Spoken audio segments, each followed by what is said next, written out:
कहानी की शुरुआत साल 2020 से होती है, जब हारू ड्रैगन बैंक नाम के टेक कंपनी के बिल्डिंग के रूफटॉप पे खड़ा था और अंदर कंपनी के सीईओ केरिका इंटरव्यू ले रही थी। 5000 लोगों में से अब सिर्फ 80 लोगों का इंटरव्यू लेना बाकी रह गया था। गाकू नाम का बंदा वॉशरूम में अपने इंटरव्यू की अच्छी से प्रैक्टिस करने के बाद इंटरव्यू हॉल में जाता है। काफी नर्वस होने की वजह से वो जब चेयर पे बैठना चाहता है तो फिसल कर गिर जाता है। वो पूरे इंटरव्यू में काफी डर डर कर सवालों के जवाब देता है। इसके बाद हारू इंटरव्यू देने आता है। उसमें कॉन्फिडेंस कूट कूट कर भरा था। वो काफी बिंदास होकर इंटरव्यूअर के हर सवाल का जवाब देता है, जिससे केरिका काफी इम्प्रेस होती है। आगे गाकू फूड वेंडिंग मशीन से खाना खरीद रहा था, तभी नोट हवा में उड़ जाती है और उसे हारू पकड़ लेता है। दोनों एक दूसरे को देखकर पहचान जाते हैं। फिर ये साथ में खाना खाने जाते हैं, जहाँ इनकी बातों से हमें पता चलता है कि हारू खुद को लकी मानता है और उसने कई सारे इंटरव्यूज क्रैक किए हैं। वहीं गाकू काफी डरा सहमा सा रहता है। आज तक उसने एक भी इंटरव्यू क्रैक नहीं किया,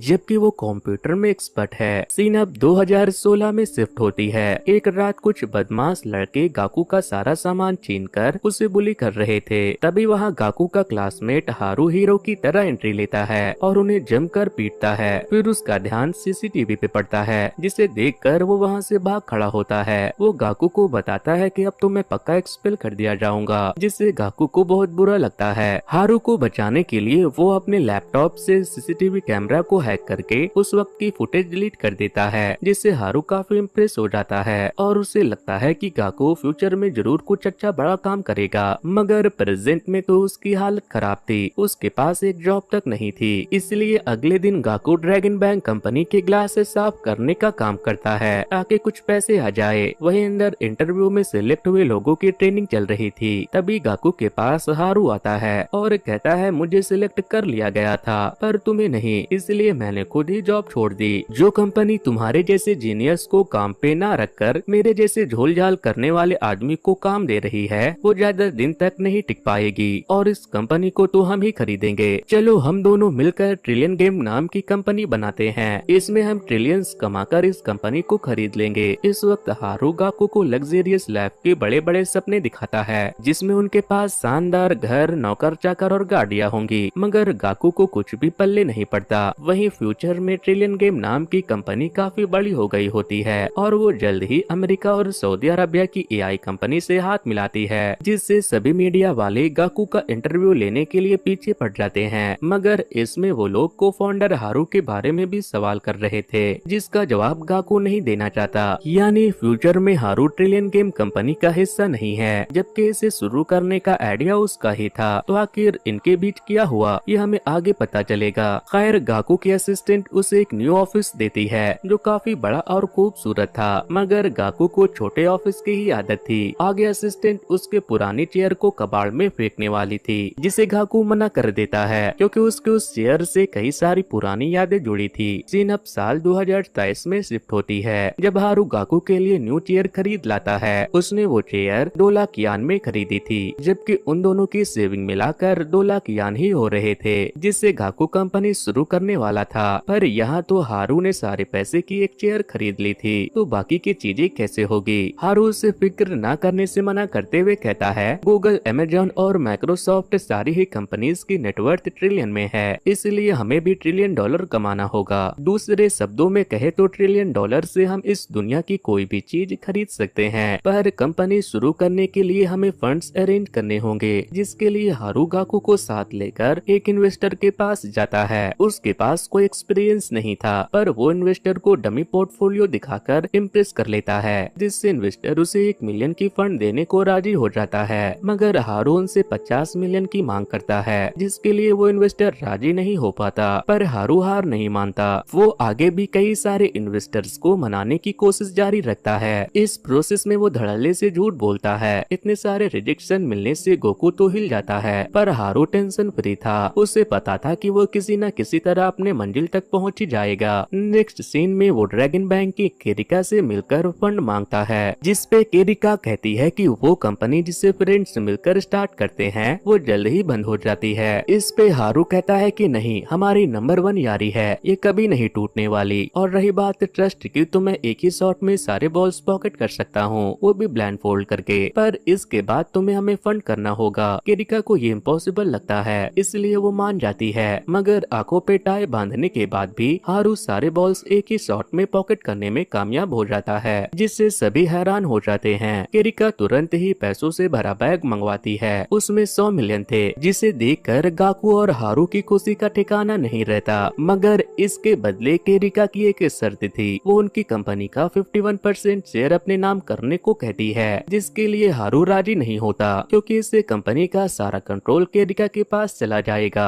इसलिए वो मुंह पे मना करके वहाँ से चला जाता है। उनके जाने के बाद केरिका का असिस्टेंट देखता है कि जिस टाई को बांधकर हारू ने पॉकेट किया था उसके आर पार दिखता है, यानी उसने चीटिंग किया है, जिसके बारे में केरिका को पहले से पता था। इंटरव्यू वाले दिन ही वो समझ गई थी कि हारू क्या चीज है, इसलिए वो हारू को किसी भी तरह अपने कंट्रोल में लेना चाहती है, ताकि वो उससे अपना काम करवा सके। दूसरी ओर हारू एक बार में जाकर हल्ला कर देता है कि ड्रैगन बैंक हमें 100 मिलियन की फंड दे रही है, जिससे बाकी के इन्वेस्टर्स के कानों तक ये बात पहुंच जाए और वो इन्हें अच्छी डील दे सके। तभी एक लेडी से इन्हें पता चलता है कि ड्रैगन बैंक हैकाथॉन नाम के एक इवेंट ऑर्गेनाइज कर रही है, जिसमें दुनिया भर के बेहतरीन हैकर पार्टिसिपेट करके एक फेक सर्वर को हैक करेंगे और पॉइंट्स कलेक्ट करेंगे। जो भी इस गेम को जीतेगा उसे टेक इंडस्ट्री का अच्छा खासा टेंशन मिलेगा। ये सुनते ही हारू फटाक से गाकू को उस कंपटीशन के लिए रजिस्टर कर देता है, पर उसने रजिस्ट्रेशन नाम में अपना टीम का नाम लिखने के बजाय ये लिखा था कि केरिका ने हमें 100 मिलियन का फंड ऑफर किया है, हम बाकी इन्वेस्टर्स की इन्वेस्टमेंट भी एक्सेप्ट कर रहे हैं। ये चीज केरिका का असिस्टेंट नोटिस करता है, वो समझ जाता है कि ये सब हारू की चाल है, पर वो ये भी जानता था कि इस इवेंट में हजारों हैकर्स पार्टिसिपेट करेंगे जो ऑनलाइन मुकाबला करेंगे, जिसके बाद सिर्फ 12 टीम को ही ऑफलाइन इवेंट में आने का मौका मिलेगा, जिसमें गाकू की टीम का तो कोई चांस ही नहीं है। क्वालिफाइंग राउंड वाले दिन गाकू अपने रूम पे हारू का इंतजार कर रहा था, इसलिए वो उसे कॉल करके कहता है कि भाई गेम स्टार्ट होने वाली है, तू कहाँ है? जिसमें हारू जवाब देता है कि मैं तो पार्टी कर रहा हूँ, तू अकेले ही पार्टिसिपेट कर। इससे गाकू नर्वस होकर लॉग इन करता है। ये कंपटीशन 12 घंटे चलने वाली थी, जिसमें कई सारे अलग अलग तरह के टेस्ट थे। गाकू अपना सारा दिमाग लगाकर क्वेश्चन सॉल्व करता है और उसकी रैंक टॉप हाफ में आ जाती है, पर बाकी की टीम में 4-4 लोग थे और गाकू अकेला, इसलिए उसे टॉप 12 में आना इम्पॉसिबल लग रहा था। रात में हारू हाथ में एक लैपटॉप लेकर आता है, जिसमें लगभग 100 कंप्यूटर नर्ड्स वीडियो कॉल पे थे, जो अब गाकू की मदद करने वाले थे। दरअसल हारू ने अपनी एक्सपेंसिव वॉच बेचकर कंप्यूटर नर्ड्स की एक मीटअप अरेंज की थी। उनके साथ पार्टी वगैरह करके उसने उन्हें गाकू की मदद करने के लिए राजी कर लिया था। अगली सुबह तक वो लोग क्वेश्चन सॉल्व करते हैं और टॉप 12 में अपनी जगह बना लेते हैं। इसके बाद सीन शिफ्ट होती है सिक्योरिटी चैंपियनशिप के फाइनल पे, जहां गाकू नोटिस करता है कि हारू अभी तक नहीं आया है। वो गेम स्टार्ट होने से ठीक पहले एक अजीबोगरीब आउटफिट के साथ एंट्री लेता है। वो प्रेयर करने के लिए अजीब सी स्टिक भी लेकर आया था। वो किरिका से कहता है कि अगर हम आज हार गए तो हमेशा के लिए तुम्हारे गुलाम बन जाएंगे, और अगर जीत गए तो तुम हमारी हो जाओगी। इस पे किरिका कहती है हमेशा के लिए तो पता नहीं, पर तुम्हारे साथ वन नाइट स्टैंड जरूर करूंगी, जिससे किरिका का असिस्टेंट भी हैरान हो जाता है। इसके बाद हारू अपने स्टिक को हिला हिला कर प्रेयर करने लगता है, जिससे बाकी के पार्टिसिपेंट्स वाईफाई कनेक्ट नहीं कर पाते, क्योंकि हारू के स्टिक में एल्युमिनियम फॉइल लगी हुई थी। वहीं गाकू आराम से कनेक्ट करके बाकी के पार्टिसिपेंट्स पे हैक करके पॉइंट कलेक्ट करने लगता है, पर जल्द ही ऑर्गेनाइजर ये चीज समझ जाते हैं। वो हारू को रोक देते हैं, जिससे सबका ध्यान अब उसके टीम पे चला जाता है और सब मिलकर गाकू पे अटैक करते हैं, जिससे गाकू घबरा जाता है क्योंकि वो पॉइंट लूज करता जा रहा था। तब हारू उसे हौसला देता है और बताता है कि मैंने एक राउटर छिपा दिया था। जब इन लोगों ने वाईफाई से कनेक्ट किया तो इन्होंने ऑफिशियल वाईफाई की जगह हमारे राउटर से कनेक्ट कर लिया था। अब तुम्हारे पास उनके पासवर्ड है, जिसकी मदद से तुम आसानी से उनके कैसल पे अटैक करके पॉइंट कलेक्ट कर सकते हो।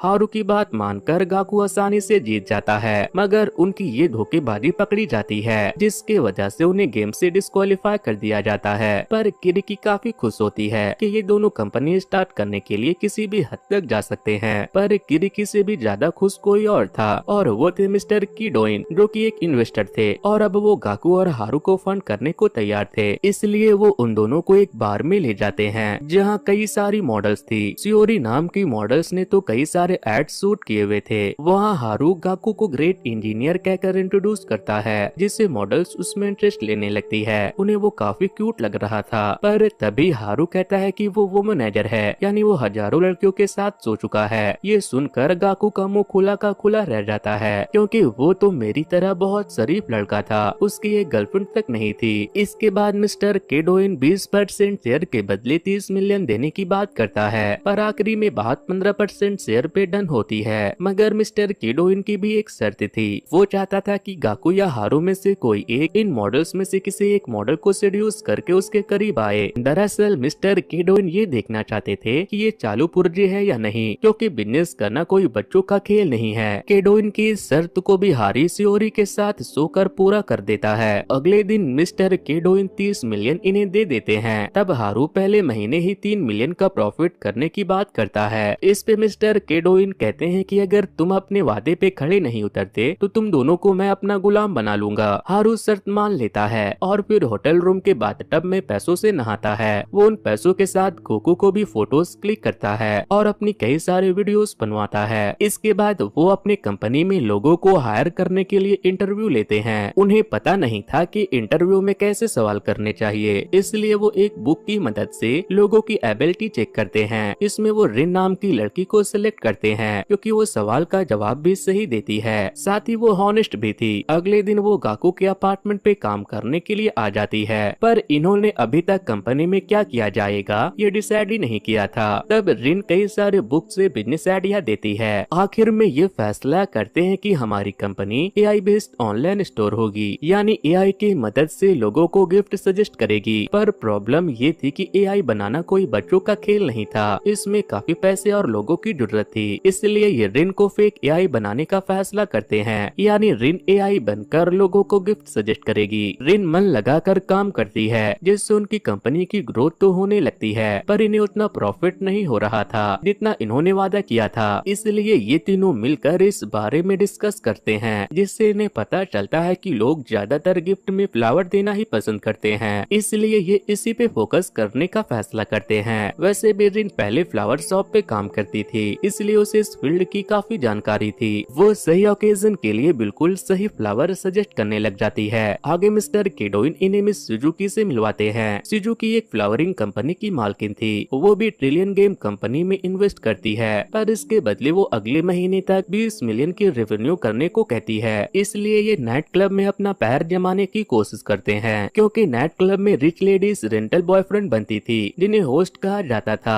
और एक होस्ट के कई सारे क्लाइंट हो सकते हैं। लेडीज अपने होस्ट को महंगे फ्लावर देना बहुत पसंद करती थी, पर प्रॉब्लम ये थी कि यहाँ हिरोतो नाम का बंदा नंबर 1 होस्ट था, और अगर इन्होंने उसके कस्टमर चुराए तो इन्हें काम से निकाल दिया जाएगा। फिर भी हारू हार नहीं मानता। वो अपनी चिकनी चुपड़ी बातों और मैजिक की मदद से 2 फीमेल से बातचीत करके उन्हें उस क्लब में ले आता है। बातों की जाल से वहाँ की लेडीज को अपने ऐप से फ्लावर मंगाने के लिए राजी कर लेता है, पर एक लेडी गाकू से काफी बदतमीजी से पेश आती है, क्योंकि वो हिरोतो की कस्टमर थी। इसलिए हिरोतो के बंदे गाकू को गली में ले जाकर पीटने लगते हैं। तभी हारू गाकू को बचाने आता है। वो हिरोतो के बंदे की पिटाई करने के बाद हिरोतो से कहता है कि तुम्हें अपना नंबर 1 होस्ट होने का घमंड है, लेकिन बहुत जल्द मैं नंबर 1 होस्ट बनकर तुम्हारा पोजीशन छीन लूंगा। ये बात हिरोतो के ईगो को हर्ट कर जाती है। वो कहता है अगर तुम नंबर 1 होस्ट बन गए तो मैं ये काम ही छोड़ दूंगा, और अगर नहीं बन पाए तो तुम दोनों को बाहर का रास्ता दिखना होगा। दूसरी ओर किरिकी सुजुकी से मिलकर उसकी कंपनी खरीदना चाहती है, क्योंकि सुजुकी की कंपनी पे 4 बिलियन की उधारी है, मगर सुजुकी उसे मना कर देती है, क्योंकि उन्हें हारू पे भरोसा था कि वो उसे प्रॉफिट करके उनकी कंपनी को बैंकरप्ट होने से बचा लेगा। इधर हारू अपनी क्लाइंट से फीडबैक लेकर अपने ऐप को और अपग्रेड कराता है। पहले उस ऐप में सिर्फ बर्थडे के लिए फ्लावर बुकिंग की फैसिलिटी थी, पर अब लोग मल्टीपल बुकिंग कर सकते थे, और हर डेट के लिए उनकी AI डिफरेंट टाइप की फ्लावर रिकमेंड करने वाली थी। साथ ही उसमें 20% का ऑफ भी था, जिससे इनके क्लाइंट्स खुशी खुशी कई सारे ऑर्डर प्लेस करती है। मगर वो एक ही बार ऑर्डर कर रहे थे, इन्हें रिपीट कस्टमर नहीं मिल रहे थे, क्योंकि ज्यादातर लोग ऑफलाइन शॉप से ही अच्छे से देखकर फ्लावर खरीदना पसंद करते थे। इसलिए गाकू अपने ऐप में 360 डिग्री फ्लावर देखने की फीचर ऐड कराता है, ताकि कस्टमर अच्छे से फ्लावर देखकर खरीदे। इस तरह से 1 महीने गुजर जाते हैं, और फिर वो रात आती है जब ये फैसला होना था कि हिरोतो और हारू में से कौन नंबर 1 होस्ट है। दोनों अलग अलग टेबल पे अपनी टीम के साथ बैठे हुए थे, और ये अपने क्लाइंट से महंगे महंगे शैंपेन मंगवा रहे थे। टाइम अप होने में जब 10 मिनट बचे होते हैं है तो वहाँ किरिकी आती है। वो इस क्लब के नंबर 1 होस्ट को बुलाती है, जिसके लिए हारू और हिरोतो दोनों आ जाते हैं। तब किरिकी कहती है कि मैं तुम दोनों में से उसे चूज करूंगी जो मुझे एक सूटेबल ड्रिंक ऑफर करेगा। हिरोतो अपने क्लब के सबसे बेस्ट ब्रांडी ऑफर करता है, वही हारू एक सिंपल से कैन वाली बियर ऑफर करता है। दोनों किरिकी को अपनी रिकमेंड की गई ड्रिंक लेने को कहते हैं। सबको लग रहा था कि किरिकी एक्सपेंसिव ब्रांडी लेगी, मगर वो हारू की बियर कैन लेकर उसे जिता देती है। दरअसल उसने उस मामूली से बियर कैन के लिए 5 मिलियन पे किया था। इससे अब हारू न्यू नंबर 1 होस्ट बन जाता है, जिससे हिरोतो के सारे कस्टमर हारू के हो जाएंगे और अगले दिन ही हिरोतो क्लब छोड़कर जाने लगता है। मगर हारू उसे साथ मिलकर काम करने के लिए राजी कर लेता है। 1 वीक के बाद इनकी सेल 20 मिलियन की हो जाती है, जिससे हारू और रिन काफी खुश होते हैं। वही गाकू इमोशनल होकर रोने लगता है। आगे किडोइन किरोकी से कहता है कि तुम तो सिजुकी का बिजनेस खरीदना चाहती थी ना, अगर तुम हारू को नंबर 1 होस्ट बनने में मदद नहीं करती तो सिजुकी अपनी कंपनी मजबूरी में तुम्हें बेच देती, पर तुमने तो उनका काम आसान कर दिया। इस पे किरिकी कहती है कि हार के ही जीतने वाले को बाजीगर कहते हैं। हारू और गाकू के लिए मेरे दिमाग में कुछ बड़े प्लान्स है जो मैं वक्त आने पे रिवील करूंगी। 1 महीने बाद सिजुकी की मदद से गाकू अपने ऐप के लिए रियल एआई बनवा लेता है, जिससे सेलिंग और बढ़ जाती है। मगर तुरंत ही इनका बिजनेस मॉडल किरिकी कॉपी कर लेती है। वो इसे प्रमोशन करने के लिए कोई भी मौका नहीं छोड़ती। वो न्यूज चैनल, बिलबोर्ड सब में ऐड चलवाती है। पर नेक्स्ट सीन में पता चलता है कि ये सब किरिकी ने नहीं बल्कि उसके डैड ने किया था और किरिकी किसी का बिजनेस मॉडल चोरी करने के खिलाफ थी। दूसरी ओर हारू और उसकी टीम काफी उदास थी, मगर जल्द ही हारू इससे बाहर निकलने का रास्ता ढूंढ लेता है। वो अपने प्रॉफिट से एक छोटी सी गेमिंग कंपनी और उनके क्रिएटर को खरीदना चाहता है। इस तलाश में वो सकूरा और उसके टीम से मिलते हैं, जो काफी बुरे हालात में काम कर रहे थे। हारू उन्हें न्यू ऑफिस और अच्छी वर्क इन्वायरमेंट देने का वादा करता है और अगले ही दिन वो उन्हें अपने न्यू ऑफिस में बुलाता है, जो काफी शानदार थी, जिसके 1 महीने की रेंट 3 मिलियन थी। साथ ही हारू ने 20 मिलियन सिक्योरिटी अमाउंट डिपॉजिट कर दी थी। ये जानकर तो गाकू का सर चकरा जाता है। वहीं रिन हिसाब लगाती है कि अब तो हमारे पास सिर्फ 6 महीने ऑपरेट करने के लिए पैसे बचे हैं। वहीं सकूरा का कहना था कि प्रॉपर गेम बनाने के लिए 2 साल का वक्त लगेगा, वहीं इसे बनाने में 1 बिलियन खर्च होंगे। तब हारू इन्हें सर्वाइवल आइलैंड गेम दिखाता है जो बंद हो चुकी है, पर एक टाइम पे उसका काफी क्रेज था, इसलिए हारू उसी गेम को मॉडर्न टच के साथ रिक्रिएट करने को कहता है, जिसमें कम वक्त और कम लागत लगेगा। कुछ दिनों के बाद हारू अपनी मोबाइल गेम डेवलपमेंट की अनाउंसमेंट पार्टी रखता है, जिसमें कई सारे इन्वेस्टर को इनवाइट किया जाता है। यहाँ सिजुकी और मिस्टर केडोइन भी आते हैं। सबके सामने सकूरा अपने गेम आइडिया के बारे में बताना चाहता है, पर वो अपनी स्पीच भूल जाता है, इसलिए फिर वो पेपर निकालकर अपनी आइडिया पढ़कर सबको सुनाता है। मगर अभी तक हारू डेवलपर के साथ पार्टी में नहीं आया था, इसलिए गाकू सकूरा को अपनी स्पीच स्टेज करने को कहता है, मगर वो अपनी स्पीच रिपीट करने लगता है, जिससे कई सारे इन्वेस्टर वहाँ से जाने लगते हैं। तभी हारू हीरो की तरह एंट्री लेता है। फिर वो ड्रैगन बैंक गेमिंग कंपनी के एक्स डेवलपर होरिमोतो को सबके सामने लाता है। होरिमोतो बताता है कि कैसे वो ट्रिलियन गेम कंपनी के साथ मिलकर यूनिवर्स की बेस्ट गेम बनाने वाला है, इसलिए ये रेवेन्यू शेयर के बदले इन्वेस्टर को पैसा इन्वेस्ट करने को कहते हैं। अगले दिन रिन सारा कैलकुलेशन करके बताती है कि हमने कल वाले इवेंट से 2 बिलियन यान जुटा लिए हैं, जिससे हारू की पूरी टीम खुशी से उछलने लगते हैं। मगर अकेले में हारू गाकू को बताता है कि होरिमोतो एक एक्टर है जिसे मैंने एक्टिंग करने को कहा था।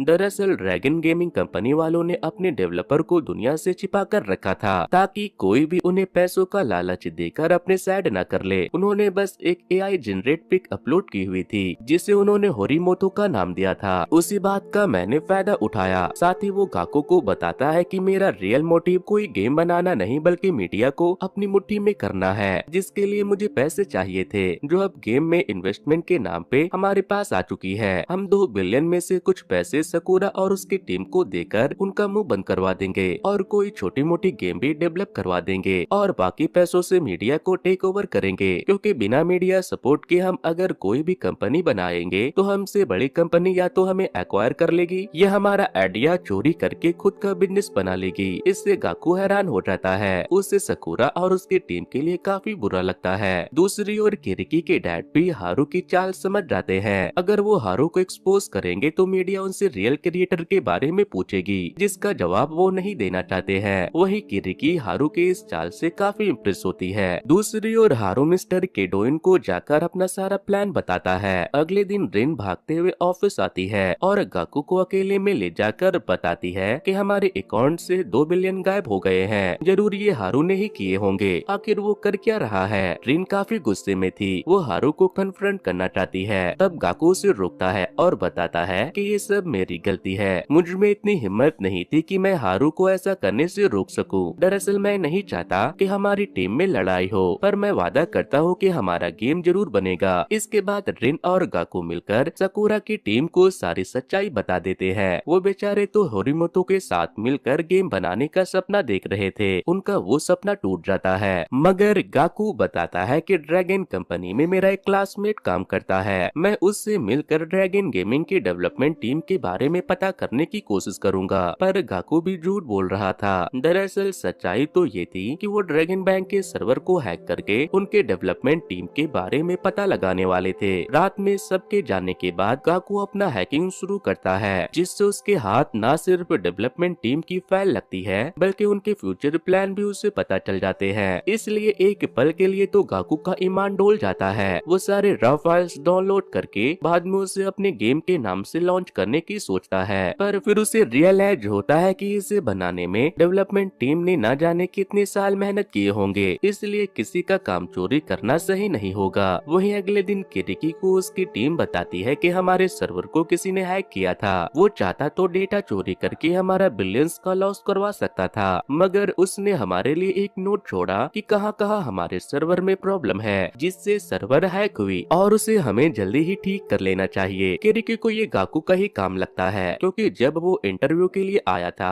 तब वो हैकिंग के बारे में काफी कुछ बता रहा था। इसलिए वो तुरंत गाकू को कॉल करके अगले दिन डेट पे बुलाती है, जिससे गाकू हैरान हो जाता है। पर पहली बार किसी ने उसे सामने से डेट के लिए पूछा था तो वो मना नहीं कर पाता। अगले दिन किरिकी उसे एडवेंचर पार्क ले जाती है, जहाँ वो खुलकर गाकू के साथ एंजॉय करती है। फिर रात में वो गाकू के साथ जायंट व्हील पे बैठती है और तब वो उससे पूछती है कि हमारे सर्वर को किसने हैक किया, पर कोई डेटा चोरी नहीं की। क्या लगता है तुम्हें उसने सर्वर हैक क्यों किया होगा? इससे गाकू घबरा जाता है और सोचता है कि अगर मेरी जगह हारू होता तो वो क्या जवाब देता। फिर वो उससे कहता है मुझे नहीं पता तुम किस बारे में बात कर रही हो। मगर किरिकी के जोर देने पे वो कह देता है कि हो सकता है हैकर तुम्हारे गेमिंग डेवलपमेंट टीम की इंफॉर्मेशन निकालना चाहता हो, या और कोई ऐसी चीज जो पब्लिक नहीं है। डेट खत्म होते टाइम किरिकी अपने डेवलपमेंट टीम के हेड हेबिजिमा के बारे में गाकू को बता देती है, जिससे गाकू की खुशी का ठिकाना नहीं रहता। नेक्स्ट सीन में गाकू रिन और हारू के साथ हेबिजिमा से मिलने जाता है और उसे गेम बनाने में मदद करने के लिए राजी कर लेता है। इसके बाद हेबिजिमा ट्रिलियन गेम के ऑफिस आकर बाकी के टीममेट से मिलकर गेम का आइडिया डिस्कस करता है। फिर ये एक बबल बस्टर गेम बनाने में जुट जाते हैं। कुछ वक्त के बाद इनका गेम बनकर तैयार हो जाता है। हारू का गोल था जल्दी से 1 मिलियन लोग इस गेम को डाउनलोड करके खेलना शुरू कर दे। इन्होंने अपने गेम को 6 तारीख को लॉन्च करने का फैसला किया था, मगर उसी दिन ड्रैगन कंपनी भी अपनी न्यू बबल गेम लॉन्च करने का अनाउंसमेंट कर देती है, जिसका वो भरपूर एड भी चलवाते हैं। इससे साकुरा टेंशन में आ जाता है। वही हेबिजिमा कहता है कि मैंने तुम्हारी गेम बनाने में मदद कर दी है, अब मेरा काम खत्म होता है। मुझे ड्रैगन गेमिंग कंपनी में न्यू गेम बनाने का असाइनमेंट मिला है। साकुरा हेबिजिमा को रोकना चाहता है, पर हेबिजिमा अब चार्ज करने की बात करता है। उससे ड्रैगन बैंक कंपनी में 180 मिलियन यान सैलरी मिलती थी, जो कि गाकू अफोर्ड नहीं कर सकता। फिर भी वो हेबिजिमा को प्रॉफिट में 3% शेयर ऑफर करता है। अगर bubble island game 5 billion profit करती है तो हेबिजिमा को 150 मिलियन मिलेंगे। मगर हेबिजिमा को किरिकी के डैड की धमकियां याद आ जाती है। दरअसल जब उन्हें पता चला कि हेबिजिमा ट्रिलियन गेम की मदद कर रहा है तो उन्होंने उसे जल्द से जल्द वहां से निकलने को कहा, वरना वो हेबिजिमा और ट्रिलियन गेम दोनों को बर्बाद कर देंगे। इसलिए हेबिजिमा हारू का ऑफर रिजेक्ट कर देता है। आगे वो ड्रैगन गेमिंग के लॉन्च इवेंट पे पहुंचता है, जहां पहली बार ड्रैगन गेमिंग हेबिजिमा को डेवलपर होने का क्रेडिट देती है। मगर हेबिजिमा को ट्रिलियन गेम में बिताए हुए पल याद आने लगते हैं और वो सबके सामने अनाउंसमेंट कर देता है कि मैं आज ही ड्रैगन गेमिंग छोड़कर ट्रिलियन गेम ज्वाइन कर रहा हूँ। इससे ट्रिलियन गेम की काफी ज्यादा पब्लिसिटी हो जाती है। दूसरी ओर हारू एक टैलेंट मीडिया एजेंसी खरीद लेता है, जिससे वो अपने पॉपुलर मॉडल से बबल गेमिंग की पब्लिसिटी करवाता है, जिससे गेम रिलीज होने के 10 दिन के अंदर ही 1 मिलियन डाउनलोड कंप्लीट हो जाते हैं और ये प्ले स्टोर स्टोर के टॉप 3 गेम के अंदर भी आ जाता है और कुछ ही दिनों में इनकी गेम नंबर 1 गेम बन जाती है, जिससे गाकू और उसकी टीम बहुत खुश होते हैं और ये जमकर पार्टी करते हैं। और इसी दिन हारू रिवील करता है कि हमें गेम से 5 बिलियन का प्रॉफिट हुआ है, यानी अब हम सब मिलियनेयर बन चुके हैं। मगर हारू अभी भी अपने ट्रिलियन यान कमाने के सपने को नहीं भूला था।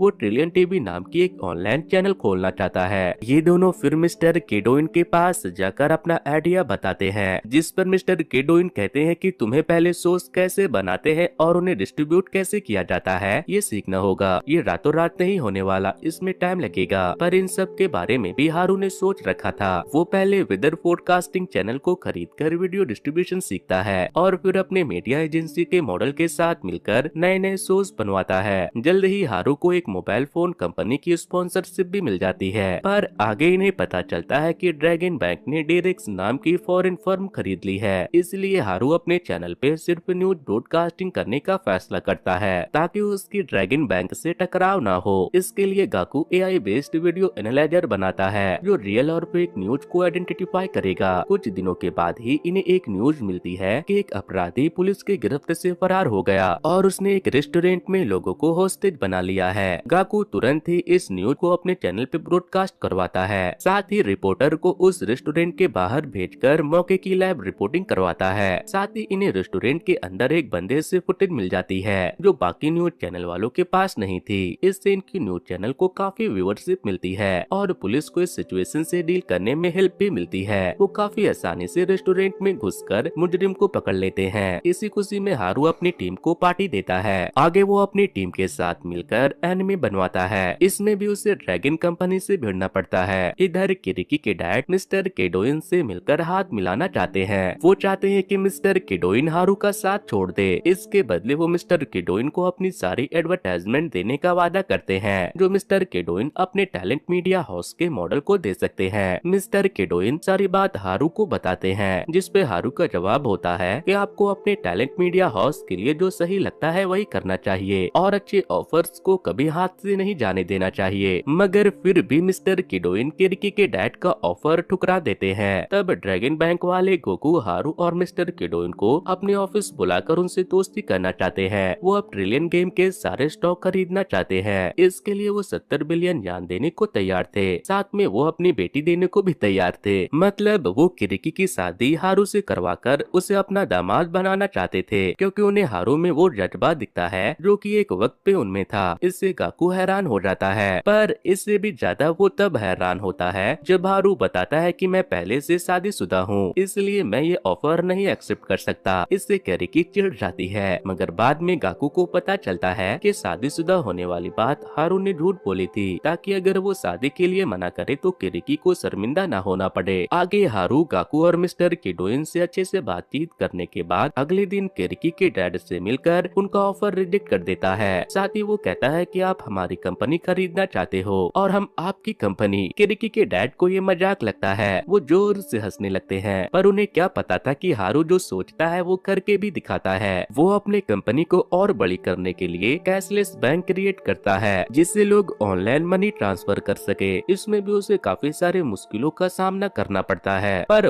वो और उसकी टीम हार नहीं मानती। इसके बाद हारू पब्लिक रेलवे सुई सुई को अपने अंडर लेना चाहता है। इस बात की खबर किरिकी के डैड को चल जाती है। वो हारू को लंच पे बुलाकर बताते हैं कि हमने सुई सुई के साथ पहले ही पार्टनरशिप कर ली है और ये तो अभी शुरुआत है। दूसरी ओर गाकू की टीम को पता चलता है कि उनके स्टीम सर्विस में वायरस आने की वजह से सर्वर डाउन हो गया है, जिसकी वजह से वो लैब नहीं हो पाएंगे। उसी वक्त गेमिंग सर्वर भी डाउन हो गया था। गाकू सिस्टम चेक करता है, जिससे उसे पता चलता है कि किसी ने उनका सर्वर हैक कर गेम डिवीजन, टेलीविजन डिवीजन और बिजनेस डिवीजन का सारा डेटा चोरी कर लिया है। ट्रिलियन गेम के सारे यूजर का एड्रेस और अकाउंट नंबर चोरी हो गया है। गाकू तुरंत कॉल कर डेटा लीक वाली बात हारू को बताता है, जिसके बाद किरिकी के डैड हारू से कहते हैं कि तुमने हमारी 70 बिलियन की ऑफर को ठुकराकर सोचा कि तुम इससे भी बड़ी कंपनी बना लोगे, मगर अब देखो लोग तुम्हारे क्रेडिटबिलिटी पे सवाल उठाएंगे। लेकिन अगर तुम अपने घुटनों पे गिरकर मुझसे मदद मांगोगे तो मैं अभी भी तुम्हारी कंपनी खरीद सकता हूँ। इससे हारू को गुस्सा तो बहुत आता है, पर वो चुप रहना ही बेहतर समझता है। अगले दिन ही रिन कंपनी के प्रेसिडेंट होने के नाते प्रेस कॉन्फ्रेंस करके अपने यूजर से डेटा लीक के लिए माफी मांगती है। फिर वो वो इस गलती के लिए खुद को जिम्मेदार ठहराकर ट्रिलियन गेम कंपनी की प्रेसिडेंट की पोस्ट से रिजाइन कर देती है। नेक्स्ट सीन में हारू घुटनों के बल बैठकर किरिकी के डैड से मदद मांगता है और फिर ये भी पूछता है कि क्या उनकी बेटी से शादी करने वाला ऑप्शन अभी भी है। गाकू हारू को साइड में ले जाकर कहता है कि आखिर इसके पीछे क्या प्लान है। इस पे हारू कहता है कि इस सिचुएशन में मेरे पास कोई प्लान नहीं है, मुझे ट्रिलियन यान कमाना है। अगर मैं किरिकी से शादी कर लूंगा तो उसके डैड से बिजनेस के सही दाव पेच सीखकर ट्रिलियन यान आराम से कमा लूंगा। इससे गाकू को काफी बुरा लगता है क्योंकि गाकू और हारू को 30 बिलियन मिल जाएंगे, मगर उनके एम्प्लॉय ने जो इतनी मेहनत की थी वो बेकार चली जाएगी। मगर हारू सिर्फ अपने बारे में सोचता है, जिससे गाकू नाराज होकर वहाँ से चला जाता है। अगले दिन हारू ड्रैगन कंपनी का डायरेक्टर बनकर ट्रिलियन गेम कंपनी के ऑफिस आता है। उसकी टीम को यकीन ही नहीं होता कि हारू ऐसा कर सकता है। हारू और मिस्टर किडोइन के शेयर बेच देने से अब ट्रिलियन कंपनी ड्रैगन कंपनी की हो गई थी। टेक ओवर के बाद ड्रैगन कंपनी का एक एम्प्लॉय ट्रिलियन गेम का प्रेसिडेंट बनता है। वो काफी खड़ूस था, वो उनसे क्रिएटिव वर्क करने के बजाय गेम में बग ढूंढने का काम सौंप देता है। गाकू को जनरल डिपार्टमेंट में डाल दिया जाता है। गाकू हारू के साथ बिताए हुए पलों को याद करके रोने लगता है। रात में हारू गाकू से मिलने आता है और कहता है कि ट्रिलियन यान कमाने के अलावा मेरा एक और सपना था, मैं ड्रैगन कंपनी को बर्बाद करना चाहता था। किरिकी के डैड ने कई सारे स्कैम किए हैं, मैं उन्हें एक्सपोज करना चाहता हूँ, मगर इसके लिए मुझे तुम्हारी हेल्प चाहिए। तुम्हें सीईओ के कंप्यूटर का सारा डेटा चोरी करना होगा। सच्चाई जानकर गाकू उसकी मदद करने को तैयार हो जाता है। वो डेटा चोरी करके उसे ऑनलाइन कर देता है, जिससे किरिकी के डैड की ब्लैकमेलिंग, जमीन की कालाबाजारी और बड़े बड़े मंत्री को घूस देने की बात एक्सपोज हो जाती है। पर वो फटाक से सिर्फ एक न्यूज बताकर सारा वीडियो ब्लॉक करवा देता है। इसके बाद वो बोर्ड मेंबर की मीटिंग बुलाते हैं। इसमें वो गाकू और हारू को भी बुलाते हैं। दरअसल गाकू जब डेटा चोरी करने के लिए सीईओ के ऑफिस में गया था तब उसने सीसीटीवी फुटेज डिलीट कर दिया था, पर वहाँ एक और हिडन सीसीटीवी था जिसके वजह से वो पकड़ा गया। पर उन्हें ये नहीं पता था कि हारू ने स्टॉक होल्डर को सीईओ का काला सच दिखाकर डरा दिया था, जिसके वजह से उन्होंने अपना स्टॉक बेच दिया। अब हारू के पास ड्रैगन कंपनी का 16% स्टॉक आ चुका था। वो बाकी के बोर्ड मेंबर को अपने साइड कर लेता है। साथ ही उसने गाकू से कहकर सीईओ के वेबकैम को हैक करवा लिया था। इसलिए जब वो एक्सपोज हुआ तो उसने कैबिनेट मिनिस्टर से कहकर सारे वीडियो डिलीट करने को कहा और उस वक्त उनसे और भी कई सारे बातें की, जिसकी वीडियो गाकू के पास पहुंच गई और अब ये एक पुख्ता सबूत है। पर अभी भी 6% शेयर की जरूरत थी, तब जाकर 51% शेयर कंप्लीट होंगे,